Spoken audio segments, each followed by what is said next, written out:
A great big screwed up family. A great big screwed up family. The past? Yes, my time, Confirms Star Swirl as he begins to walk down the hallway. Wait, but then we're in our main timeline again, aren't we? Won't the elements come for us here? We aren't in our timeline. This is another parallel one. They aren't. Only created by the regalia failing to stop world-ending disasters.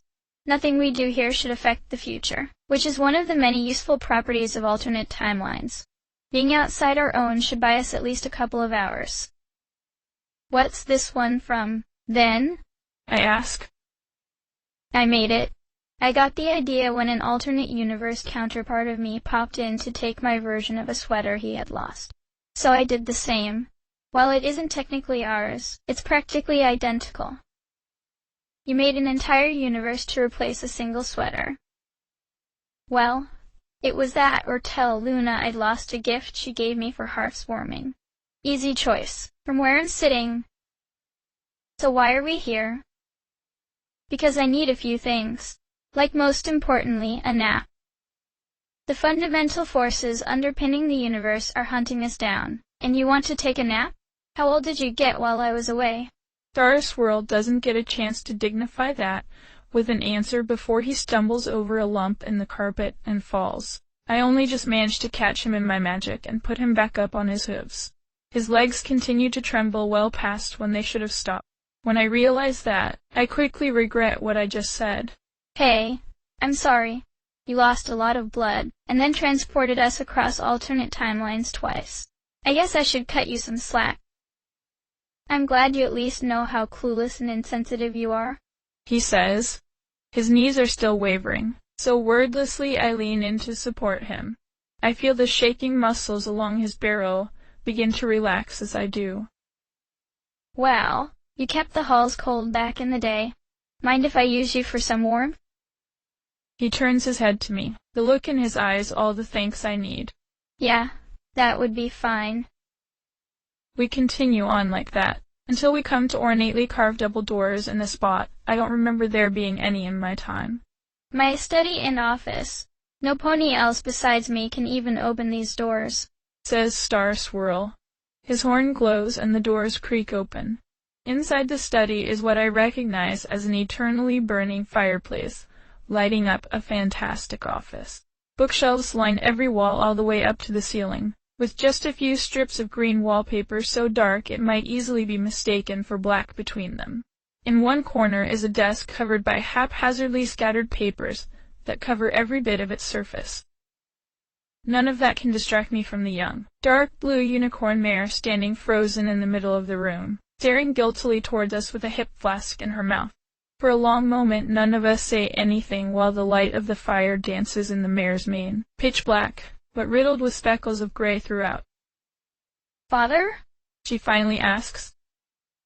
Father? I echo more skeptically. Shooting star, says Star Swirl. Tell me that isn't the flask I keep in my bottom drawer. She hesitates. This isn't the flask you keep in your bottom drawer. So why does it have the initials SSS inscribed on the side? He asks. She smirks. Those are my initials, too. You're 15. You aren't old enough to be drinking and stealing out of my desk. What were you thinking? But, Aether. I cover my ears reflexively. The Royal Canterlot wine. It's a thing, and it's horrible. I don't want to hear it. You're too young to It's not fair. You were doing all sorts of crazy things when you were my age. Auntie Tia's told me all about them. I want to go on an adventure, too. When does it get to be my turn? When you're ready. Starry. I promise that someday I'll. But I'm ready now. I know all kinds of spells. I can help you. So why won't you let me come with you? She notices that I'm there for the first time and glares at me. And who is she? Somebody who knows how to handle herself under pressure. Star Swirl shoots back to my surprise.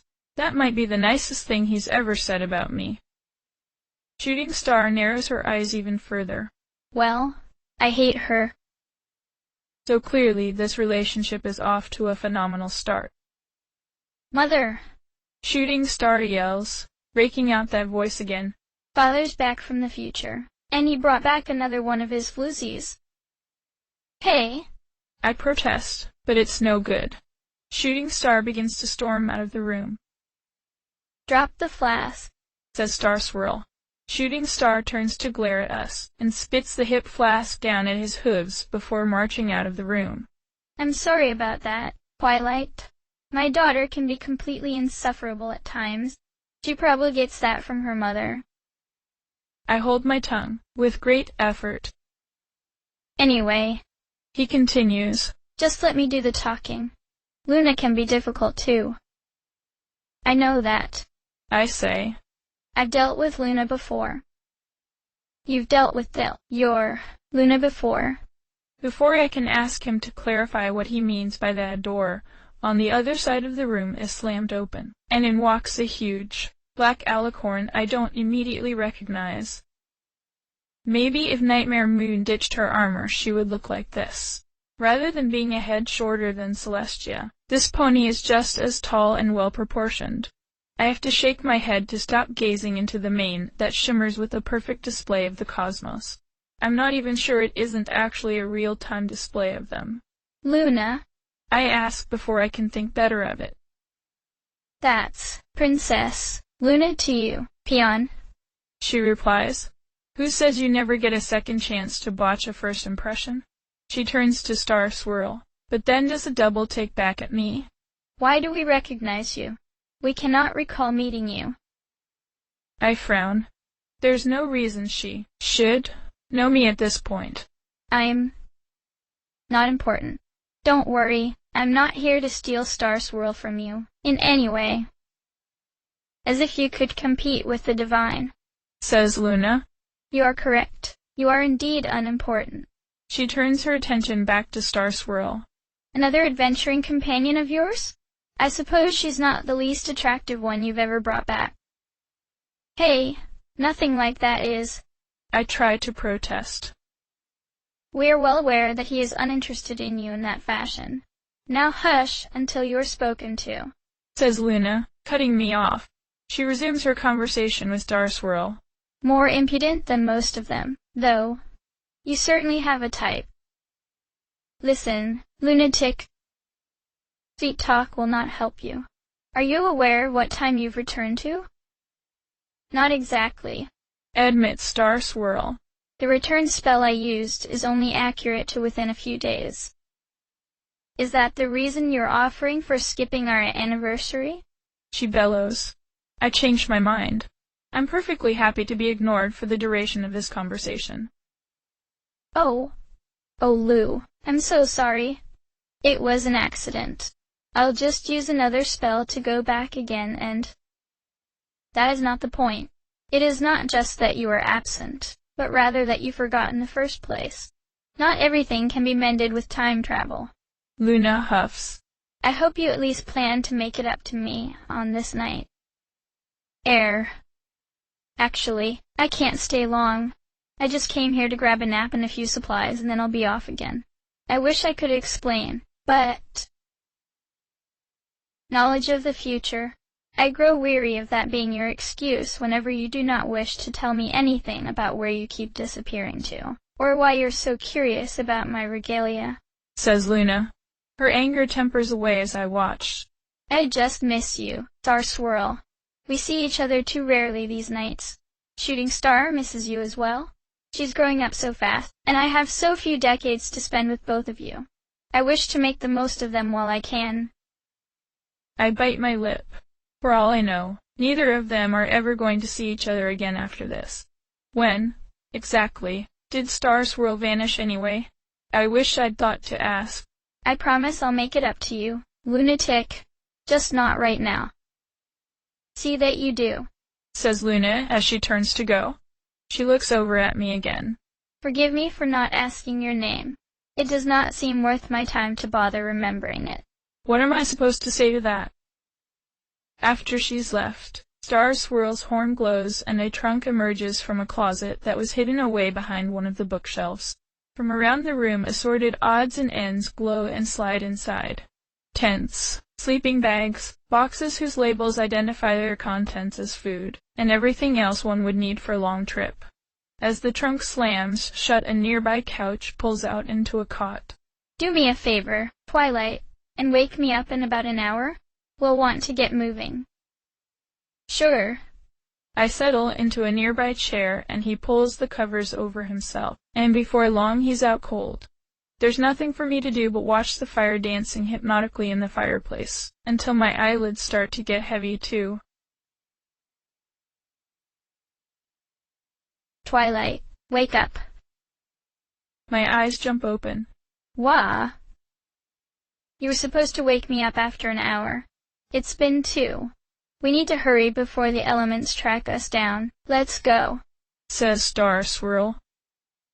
I rub my cheek to rid it of the impression left by the hoof I'd been resting it on, and wipe the little traces of drool from the corner of my lips. Shaking my head to push out the last of the cobwebs, I rise to my hooves and wrap the trunk Star Swirl packed up earlier in my magic. It's heavier than I expected, but I hoist it up and follow after him.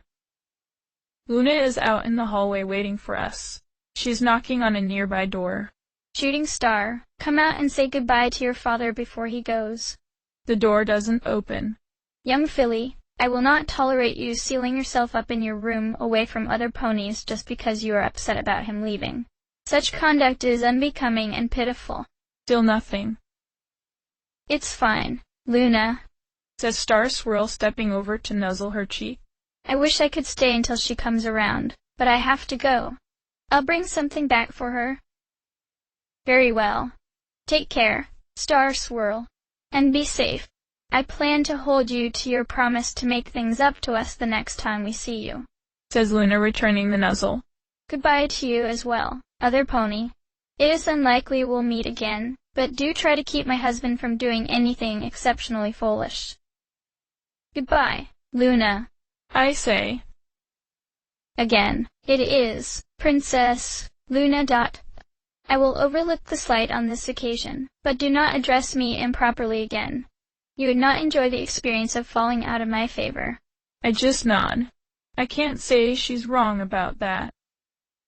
With our goodbyes finished, Star Swirl's horn glows and we disappear from yet another world. This time, we arrive in a new castle with the trunk in tow. It takes me a moment to place why it's so familiar. I've been here before. What is this place? Luna and Celestia's summer palace, I think, says Star Swirl. I didn't have a lot of choices. We've got a pretty tight window to work with between when Celestia's attempt to banish Nightmare Moon with the elements fails, and they destroy the timeline. We should hurry. Despite the urgency, I hesitate. Now I remember. This is the ruined castle where my friends and I confronted Nightmare Moon, only now it's 1,000 years earlier. The memory brings along with it all the associated baggage of that night, and just how many times we came close to dying. And now I have to do it all again, just without the element support. Star Swirl, hold on. I don't know if I can really do this, I say. Now that I've actually said so, the doubt boils over in my mind. You waited until now to decide that? Asks Star Swirl. Get over it. We're in a hurry. But maybe there's another way to settle things with the element. Maybe we could just talk to them? Come to some kind of a settlement or compromise. Even if they're bad news, we should at least try. Are you just scared? Or did the elements finally get to your mind too? Asks Star Swirl. Come on, Star Swirl. That's ridiculous. I'm just saying that we should consider other possibilities. Maybe there's a way that's less dangerous. Everything we're doing is dangerous. Going back to see Queen Sparkle was dangerous, but we got through that. I have my amulet. I'm sure I'll be fine, and I'll help keep you safe too. No, you won't be fine. All that guilt I felt watching Star Swirl and Luna talk about their future while I stayed silent is rushing in at once. This isn't like when we went into the other timeline, and you knew you would get back to the past because it already happened that way. I shout at him. I really shouldn't say what I'm about to. This time I already know that. You never came back. Star Swirl's jaw drops. What? He says. What? What? Shouts the trunk. Star Swirl and I pause, our disagreement from a moment ago replaced by mutual confusion. Star Swirl, is this some kind of magical talking trunk? I ask. No. No, it isn't. His horn glows and he frowns as the lid of the trunk lifts up. Hello again, Father, says Shooting Star. Most of the supplies we brought along are still there, but there's a hollow pocket in the middle of them where she's curled herself up and smuggled herself in with us. Shooting Star, says Star Swirl, barely keeping his anger out of his voice. Do you have any idea what you've just done? I'm coming with you this time. I'm older than you were when you time traveled, and I want to come. You're going to march yourself right back to your original time and wait there for me. This is not up for discussion. But she just said you don't come back. I'll... He can't think up a good response for that. I'm not going back without you, and there's nothing you can do about it, she says. She crawls out of the trunk and plants 4 defiant hooves on the stone floor. She's wrong, isn't she? I mean, we can take her back to where she should be and then pop right back over here, right? I suggest. Star Swirl groans as he weighs his available options. I don't think so. The period of time I was aiming for was already a pretty small target. If I try to get back here without us crossing our own path, I might miss it entirely.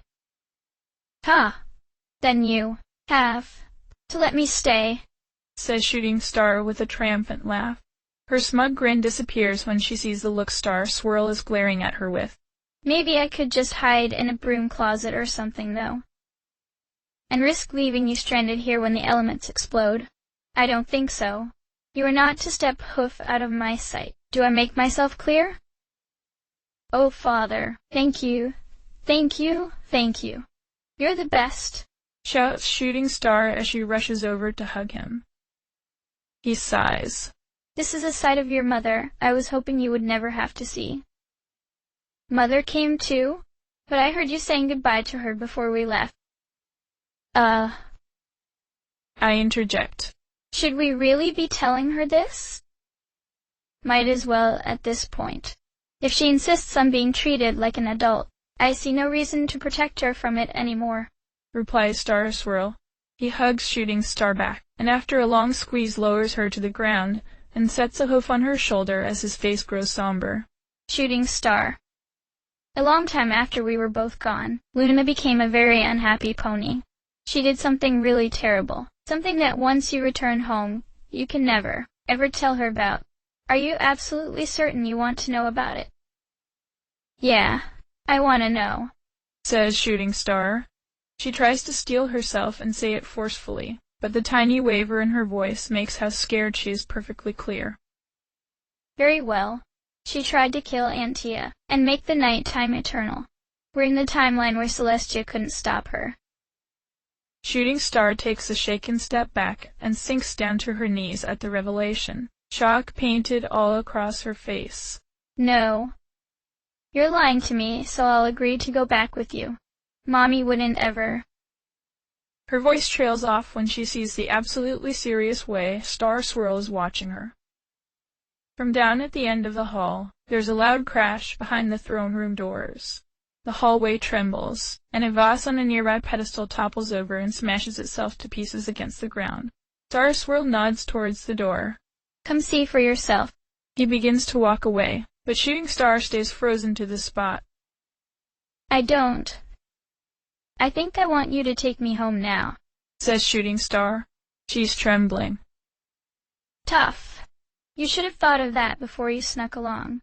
Maybe seeing this will make you realize that actions have consequences, says Star Swirl without turning back. Star Swirl, she's terrified. I say. She should be. If I could get her back home and come back here reliably, I would have done it no matter what she wanted. You wanted to go on an adventure so badly. Well, this is what they're like sometimes. Can't you? I don't know. Go back to a couple years ago and help her not be evil? Asks Shooting Star. No. I told you, actions have consequences even with time travel. Now come on, we've wasted enough time already because of you. He stands still with his back to both of us, waiting. I lay a comforting hoof on her shoulder and nod to her with an encouraging little smile.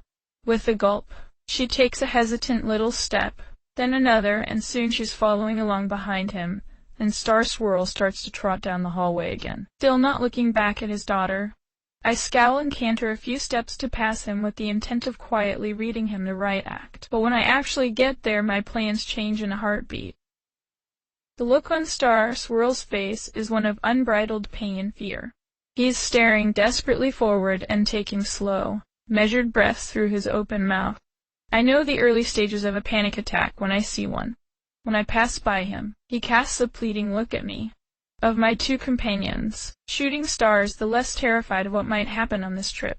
I set my face as neutrally as I can and give him a small nod. If something happens, I'll bring her back, I mouth to him. For a moment I'm not sure he caught my meaning, but when he smiles at me, I know he got the message. We come to a stop in front of the doors. I hear Princess Celestia's voice cry out in pain. Star Swirl takes a deep breath and composes himself before turning to the two of us.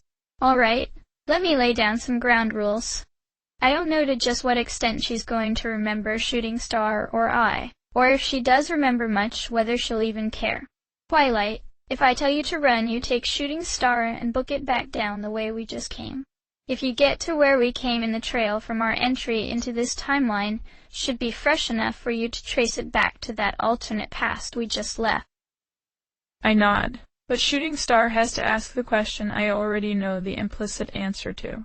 What about you, Father? I'll stay and hold off Nightmare Moon as long as I can. What? You can't expect me to, I can, and I do expect you to. He pulls his daughter into a hug and squeezes her tight. Besides, if I came back without you, your mother would kill me anyway. But I don't think it's going to come to that. He can't possibly know that. The three of us stare at the door until we can't put off opening any longer. Here comes the moment of truth. We open the door to find a half-destroyed throne room, a pitch-black alicorn as dark as the night itself towering over the battered body of another one. Off to one side, a badly wounded Pegasus guard is fighting to stay conscious in a pool of his own blood, through the trauma of the terrible cuts and wounds that cover his side, his white coat and feathers stained red. You arrogant little fool, sneers Nightmare Moon. Did you truly believe that the regalia would work on me? They are my own creation. Sure enough, the 5 necklaces are scattered over the floor around her, flashing and sparking angrily. I'm not sure if that's because they just failed, or because they're about to blow. This is an awfully disharmonious situation. Sister, I beg of you, consider. I have considered. For years I have been patient, hoping that each next generation would be the one to understand, to appreciate, but you've had them under your sway the entire time. No longer. She stomps a hoof inches from Celestia's face. Celestia tries to rear up and away, but she cries out in pain when she puts weight on a broken leg and falls back to her knees. As she does so, the guard tries to pull his broken body across the floor towards her, as if he'll be able to rescue her through sheer determination. When Celestia sees the signs of life in him, her eyes fill with fear and pain. Okay, Luna, you win. You can keep your night going. Maybe we can discuss this later. Just let me and Chloe go. Chloe? The story Celestia told me once about her son being killed in Nightmare Moons. Uprising comes rushing back to me. It looks like we might be too late to save either one of them. Give you a chance to recuperate so you can try to murder me again? I don't think so. Don't worry. Though, if Morning Glow survives, I'll take very, very good care of him. By the time I'm done with him, he'll spit on your name and acknowledge me as the one true queen of Equestria. But I'll spare you from having to see it. A jagged, obsidian spear floats in her magic, and Celestia's eyes go wide. Now it's time for your sun to set for the final time. Mother, no! Screams Shooting Star.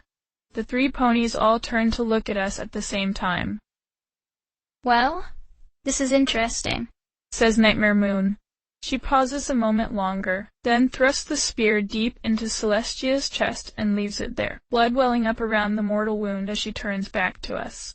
Come back to rejoin me in my new and improved Equestria. You even brought Shooting Star. I remember when she was that age. And who is this? I'm Twilight Sparkle, I say. Nightmare Moon frowns and ponders that. Odd. You seem familiar somehow. Are you a disciple of mine in some fashion? I'm Princess Celestia's student, not yours. Are you certain of that? Asks Nightmare Moon.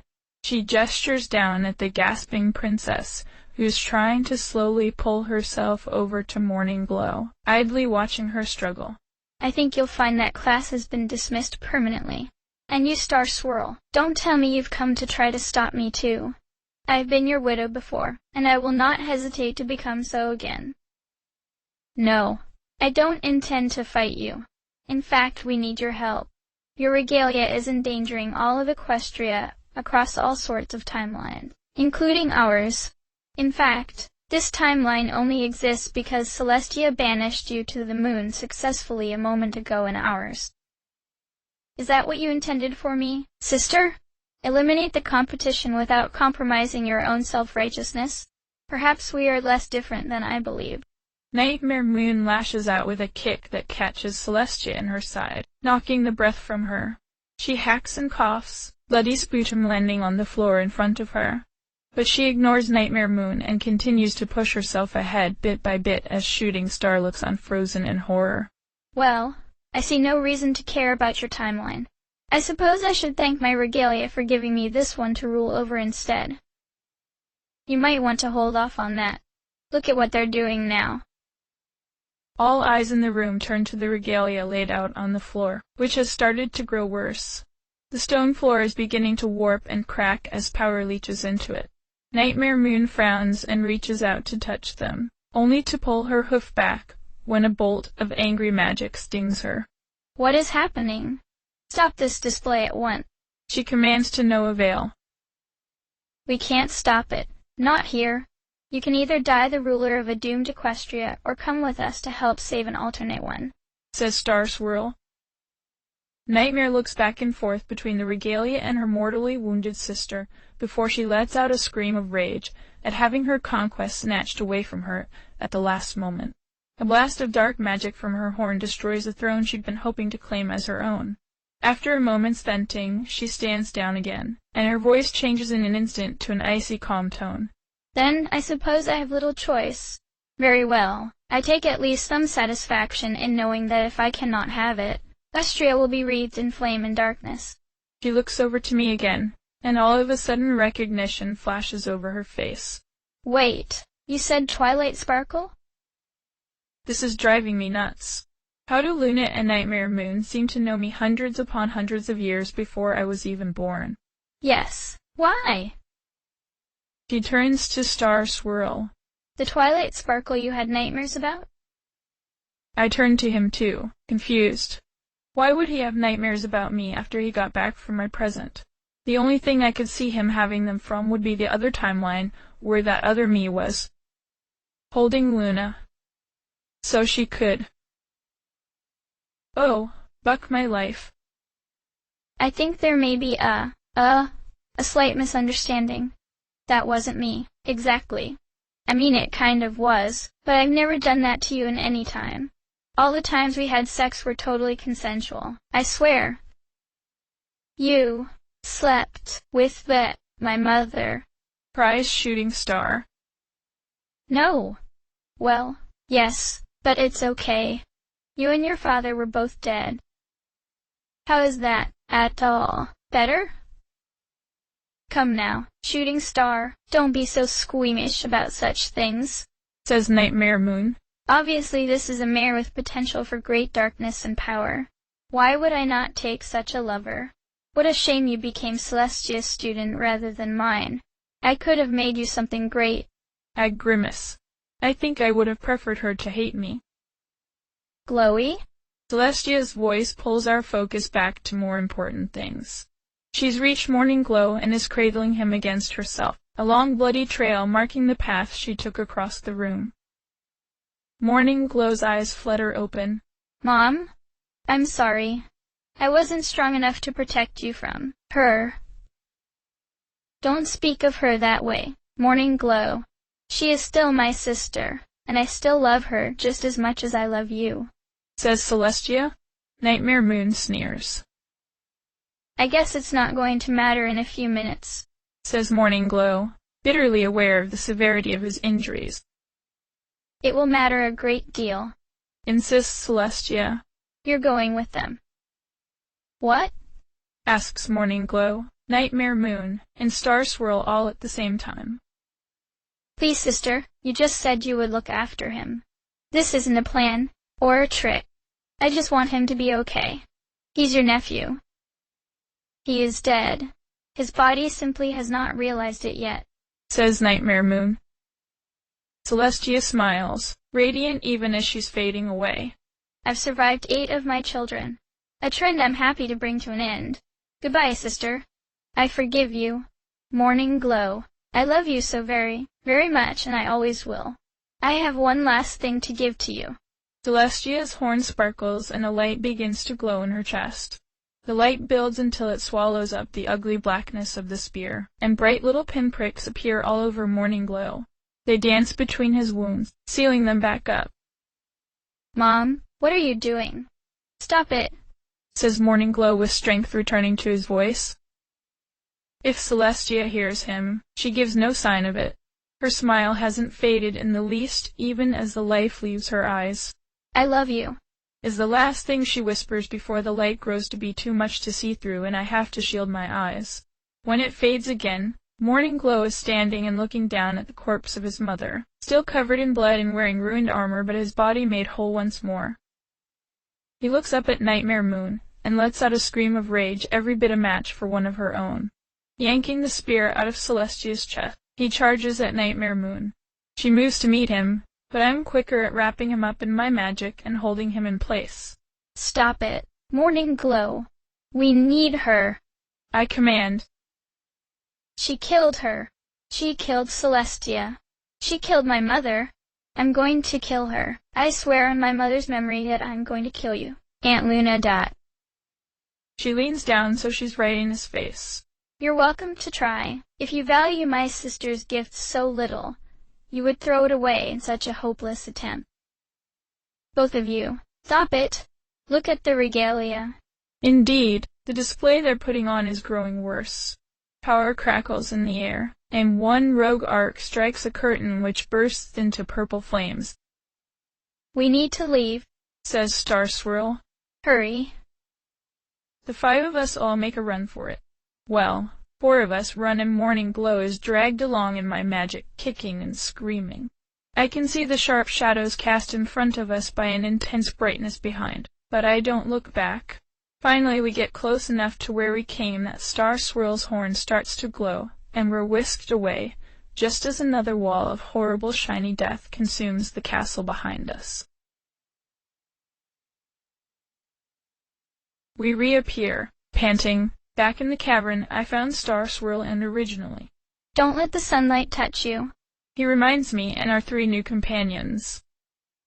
Bah! What sunlight? Asks Nightmare Moon. Her horn glows, and with a little strain, the light outside the cave fades into night, though the heat from the sun beating down on the scorched ground all day means it's still uncomfortable. What timeline is this, anyway? Remember when we used the regalia against Fenrir? This is a timeline where they didn't work. Ah, yes, I do remember that. That was an enjoyable weekend, particularly the look on my sister's face when we carved her out of the wolf's stomach. She smiles, a genuinely happy, nostalgic smile instead of the predatory one I'm used to. Then without turning around she snaps a foreleg around her, back-hoofing the pony trying to sneak up on her with a knife into the cave wall. Morning Glow shakes off the impact as Nightmare Moon walks over to him. And what shall be done about you? Your attempts to murder me are amusing, but could prove distracting at an inopportune moment. I think I should probably just kill you. Mother, you can't, says Shooting Star as she steps in between them. I won't let you. Why do you care? You don't even know him. I think that maybe having a cousin for once would be kinda cool, she says. Humph. Very well. I need to speak with your father anyway. You live for now, Morning Glow, but do not test the limits of my mercy. Morning Glow grumbles as Nightmare Moon walks away, but I hang back to do a little eavesdropping. Thanks, I guess. Shooting Star, right? Morning Glow starts to take off his armor, and as he removes his helmet, I get my first look at his mane, which is the same hue as the green band of Princess Celestia's. Instead of answering, Shooting Star slaps him across the face. That's for trying to kill my mother, jerk, she says. Your mother? What about mine? Asks Morning Glow. He peels off the rest of the useless, twisted Royal Guard armor to reveal a cutie mark of a rising sun. I joined the Guard back when I was your age. That means I was supposed to protect her. But I failed her, and now she's... He starts to tear up. I was always so busy with training and Guard stuff, and she always had all of her responsibilities. I don't think I talked to her for the entire last week. Now I'll never get to again. Shooting Star settles herself beside him and pats him on the back. Tell me about it. I go weeks without talking to either of my parents sometimes. And then when I do see them, it's because they want me to show up with them to some big event so they can talk to every pony but me while I'm bored out of my mind. Morning Glow chortles through his tears. I remember the first time Mom dragged me to the gala. I hated it. You too? I just started going last year. I can't believe it's still awful by your time. Every pony tells me how lucky I am to get to go to all those parties, but I'm like, every pony's at least twice my age. The food's horrible. They all just want to talk about politics or gossip about ponies I don't know. And the clothes are always uncomfortable. They both finish at the same time before laughing together. Finally, another pony that gets it, says Shooting Star. They both look over at where Nightmare Moon and Star Swirl are discussing the time loops. So I'm sure you haven't thought about this yet, but what are you going to do once this is over?